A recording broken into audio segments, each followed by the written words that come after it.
আসসালামু আলাইকুম, ইউরেনিয়াম একাডেমির পক্ষ থেকে সবাইকে স্বাগতম। আজকে আমরা জেকে ফ্লিপ ফ্লপ সম্পর্কে জানব।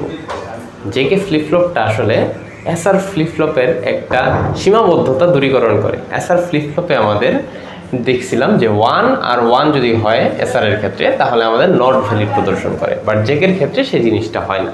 তাহলে এসআর থেকে জেকেতে নিতে হলে আমাদের কি জিনিসটা ব্যবহার করতে হবে সেই জিনিসটা আমরা একটু দেখি। আচ্ছা, এসআর এর ক্ষেত্রে আমাদের সার্কিটটা ছিল এমন যে এখানে একটা ন্যান্ড গেট দ্বারা যুক্ত, এখানে একটা ন্যান্ড গেট দ্বারা যুক্ত, আর সেটা একটা এসআর ল্যাচের সাথে যুক্ত, আর এখানে হইতেছে আউটপুট। এই আউটপুটের ক্ষেত্রে দেখা যায় শুধুমাত্র যদি এস আর আর এর ক্ষেত্রে 1 1 দেওয়া হয় তাহলে নট ভ্যালিড প্রদর্শন করে। তাহলে এই নট ভ্যালিডটাকে ভ্যালিড করার জন্য আমাদের কি করতে হবে? আমাদের ফিডব্যাক দিতে হবে। ফিডব্যাক জিনিসটা কি? ফিডব্যাকটা হইতেছে এইটার আউটপুটটা নিয়ে আবার ইনপুটে দিতে হবে। আমরা এসআর ল্যাচের ক্ষেত্রে যেভাবে করছিলাম যে আউটপুট নিয়ে ইনপুটে দেওয়া, তাই না?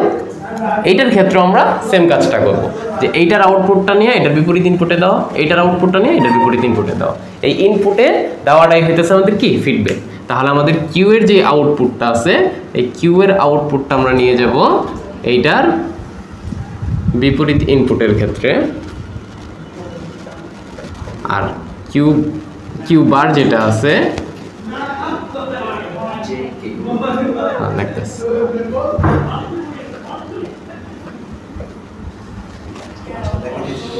সেটা চলে যাবে হচ্ছে তার বিপরীতের সাথে।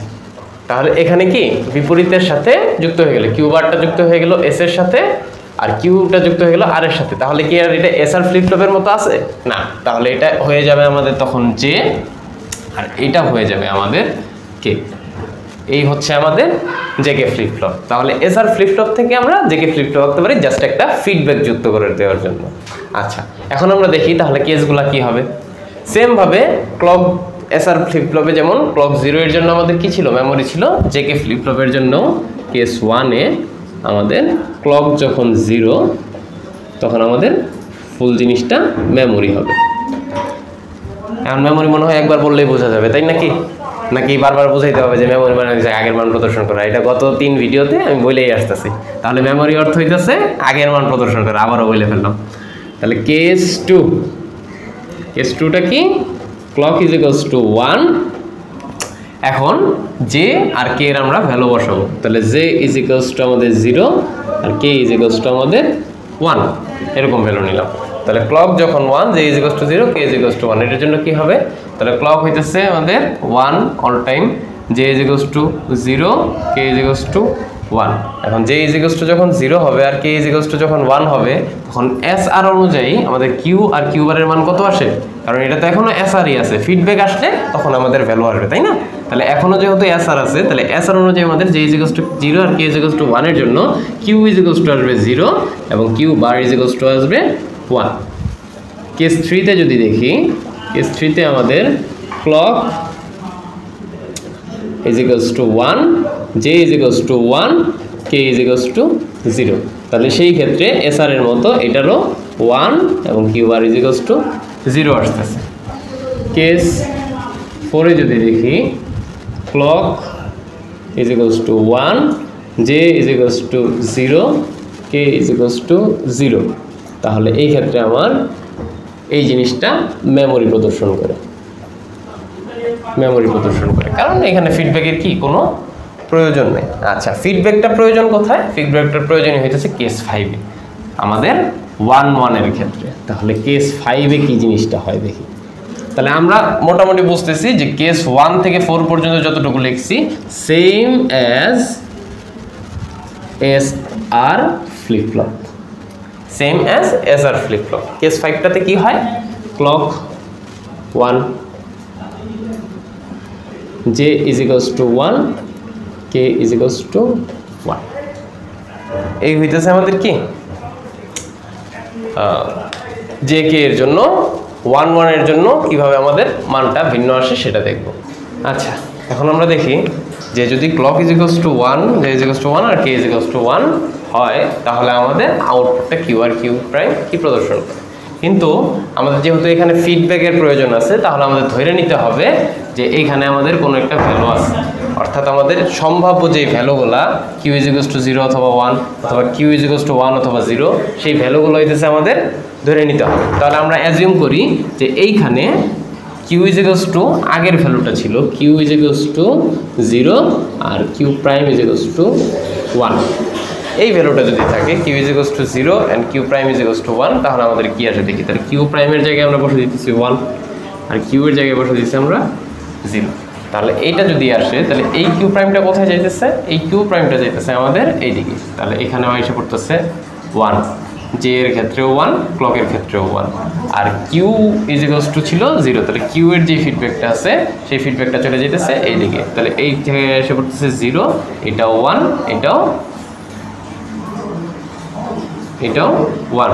তাহলে আমরা যখন 1 1 1 গুণ করব তখন কত আসে, 1 আসে, আর 1 এর যখন আমরা কমপ্লিমেন্ট করব তখন আসে কি 0। তাহলে আমাদের এই জায়গায় আমাদের ভ্যালুটা এসে পড়বে 0, আর আমাদের যখন 1 1 0 আসবে তখন আমাদের ডট গুণটা হয়ে যাবে 0, আর এটার কমপ্লিমেন্ট এসে পড়বে 1। তাহলে এখানে 1।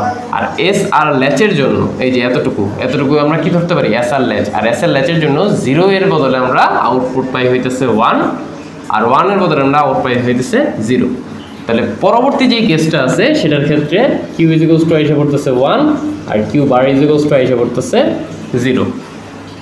ঠিক আছে, তাহলে আমরা একটু ডান পাশে লিখি যে কিউ আর কিউ প্রাইমের মানটা কিভাবে চেঞ্জ হইতেছে। এখন 1 আসছে আর 0 আসছে, তাহলে এখন এসে পড়বে কি, এখানে এসে পড়বে 1 আর এখানে এসে পড়বে 0।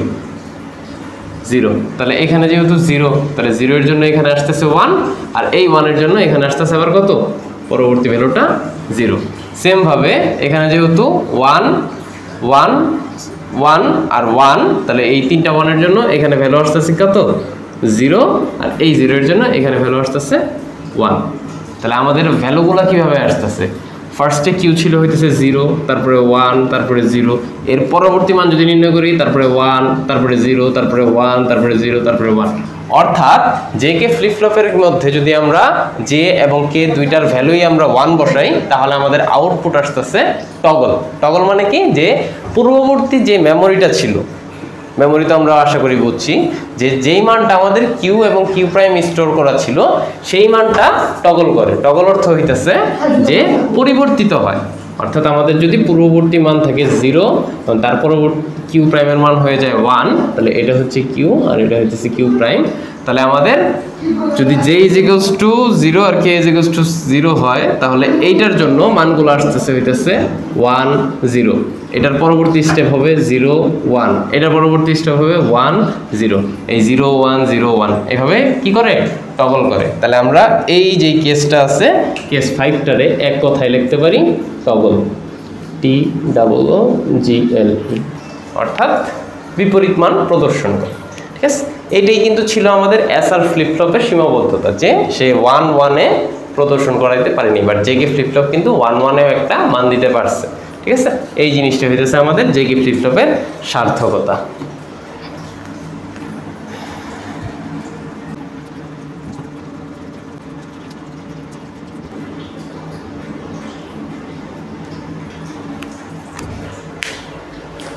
আচ্ছা, এখন আমরা দেখি যে এই জিনিসটা যদি আমরা ট্রুথ টেবিলে বসাই তাহলে কেমন আসে। তাহলে আমরা এই যে ক্লক যদি 0 হয় তাহলে মেমোরি থাকে ক্লক 1 এর জন্য 0 1 এর জন্য আউটপুটও 0 1, 1 0 এর জন্য আমাদের আউটপুটও 1 0, আর যদি 0 0 থাকে তাহলে মেমোরি।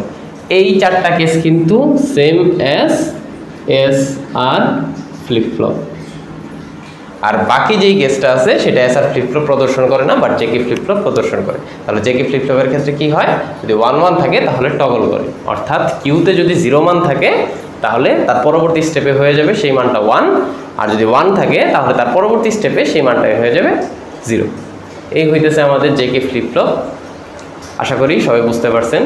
যদি বুঝতে কোনো সমস্যা হয় অথবা কোনো টপিকস যদি কোনো প্রবলেম থাকে তাহলে কমেন্টে জানিয়ে দিতে পারেন, আর ভিডিওটা অবশ্যই লাইক শেয়ার অ্যান্ড সাবস্ক্রাইব করে দিবেন।